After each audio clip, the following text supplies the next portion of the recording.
The South African Council of Churches held a mass prayer service at the Grace Bible Church in Soweto, seeking divine guidance for a safe, peaceful and ethical elections. Natasha, Phiri, SABC news reporter, attended the service and joins us now. Natasha, good afternoon. Thank you so much for your time. Really do appreciate it.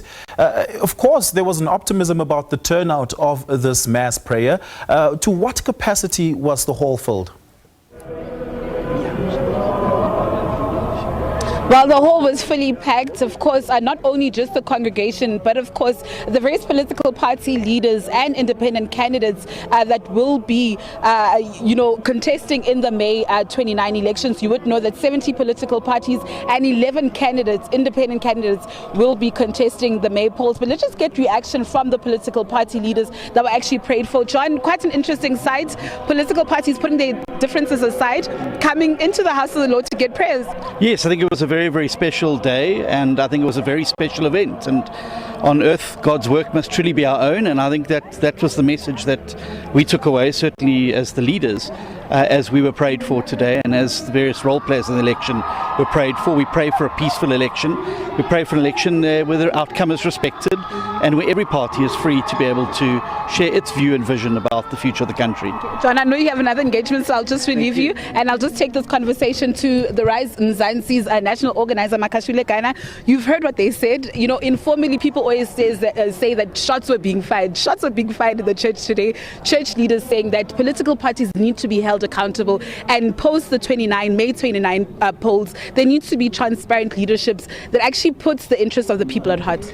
That's correct, Natasha. That the kind of leaders that South Africa needs must be for a South Africa that keeps its people safe, that ensures that we are united, that ensures that South Africans don't go to bed hungry, that in everything that we do as political leaders, we always put front the people of this country. And for us as Rise Mzansi, it was an honor to be invited to be part of this gathering that was convened by the South African Council of Churches, and we commit ourselves to upholding, the values, the charter of the elections, the electoral code of conduct, in how we campaign, but also in how our representatives after the elections that will be going to Parliament and provincial legislatures to understand that they are in service of all South Africans, not only the people that will have voted for Rise Mzansi. Okay, Mr. Ghana, let me also thank you so much for your time. Let me take this conversation to Reverend Kenneth Meshwe of the ACGP. I know you're very happy to attend such a prayer service because the ACGP actually stands for people in the Christian faith and in the Christian community. But Reverend, you heard the bishop's overriding message and what they said, that political parties shouldn't go to the people after 5 years, giving them t-shirts, promising them this and that, only promising service delivery only after 5 years, because they know that it's an election year.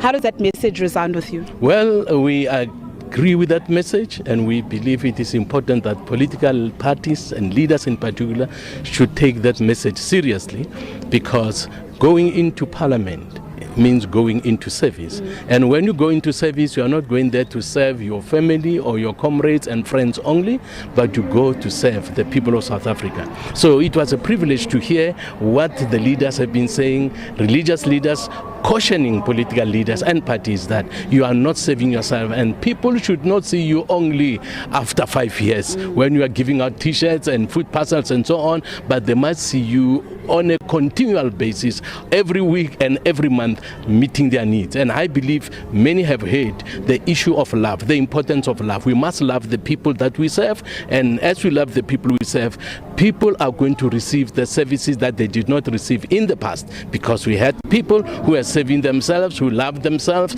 but now it is time to serve the people of South Africa. The most important thing that was said was that we also must know that we must serve the Lord, not just the people, but the Lord himself, because when we serve God, he gives us love for people, which is a very important thing, and ACDP loves that message, and ACDP is going to ensure that we live out that message. Love him first, and then love his people. Thank you so much, Reverend Mr. Mashaba. In just 30 seconds, because I'm trying to get more political parties and various reactions.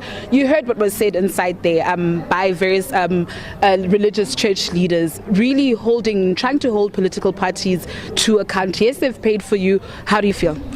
Well, I think I feel really very inspired and look forward to a successful, peaceful elections on the 29th of this month. And I hope all South African voters, political parties, IEC, our security and law enforcement agencies, let's all of us take responsibility for the future of our country. And we really urge you guys, the 27.7 million South Africans who are registered to vote, particularly you, the youth, because we are the biggest casualties of what has happened since the dawn of our new democracy. Come out in your numbers to make sure that you can usher in a new future for you. Okay, Mr. Mashaba, thank you so much for your time. Well, unfortunately, I would have loved to actually reflect each and every political party that was in attendance here, their views, but unfortunately, we've run out of time. But there you have it. Various political party heads and leaders, as well as independent candidates, have come out in their numbers for today's prayer service, not only just praying for the May 29